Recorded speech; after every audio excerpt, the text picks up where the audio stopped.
ওরকম হাঁ করে তাকিয়ে দেখছো কি? বুঝতে পারলে না কি বললাম? আমার পা ধরে ক্ষমা চাও।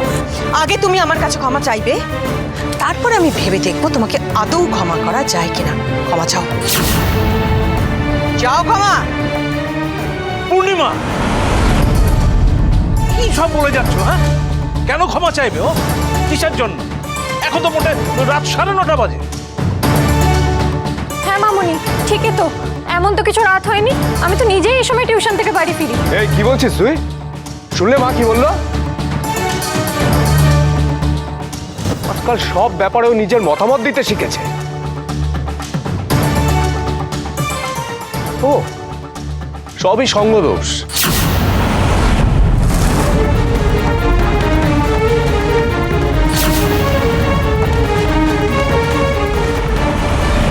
শোন, নিজের কাজ আর মুখকে লাগাম দে, নইলে কিন্তু তার ফল ভালো হবে না। যেরকম চুপচাপ এতগুলো বছর এখানে আছিস, এই বাড়িতে আছিস, ঠিক সেরকম ভাবে থাকবি। আর শোনো, তোমাকে একটা কথা বলি, শাশুড়ি আর ছেলের বউর মাঝখানে ঢুকো না, কেমন? এই মেয়ে, কথা কানে গেল না? কি বললাম? এ বাড়িতে থাকতে গেলে তোমাকে আমার কাছে ক্ষমা চাইতে হবে। কিন্তু আমি তো কোনো ভুল করিনি, তাহলে ক্ষমা চাইবো কেন?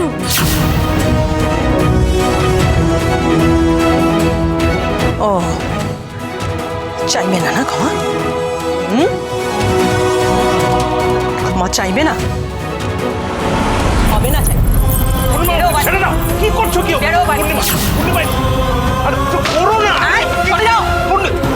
পূর্ণিমা, তোমার বেশি চড়ো ছড়ো। পূর্ণিমা, এটা কি করছো? কি দোষ করেছে? এটা কিন্তু তুমি অন্যায় করছো। এগুলো করো না, করো না। অন্যায় করছি? ন্যায় অন্যায় জ্ঞান দিতে এসছে আমাকে। আমার বাড়িতে থাকতে গেলে এটা আমার বাড়ি, আমি যা বলবো তাই করতে হবে।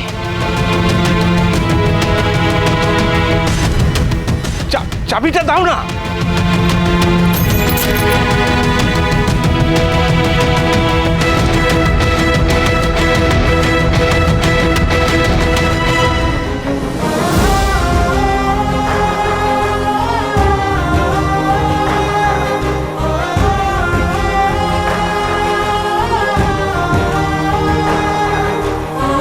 কোন সংসারে এসে পড়লাম মা সিদ্ধেশ্বরী?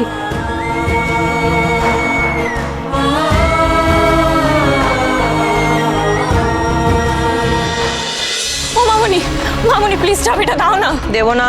বৌদি ভাবে একা দাঁড়িয়ে আছে, প্লিজ চাবিটা দাও না। বললাম তো দেবো না।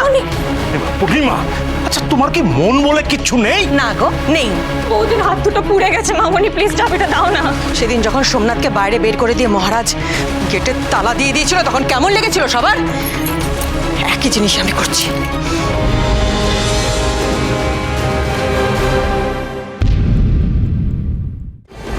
উড়ান সোম থেকে রবি প্রতিদিন রাত 8টায় স্টার জলসায় ও ডিজনি প্লাস হটস্টারে।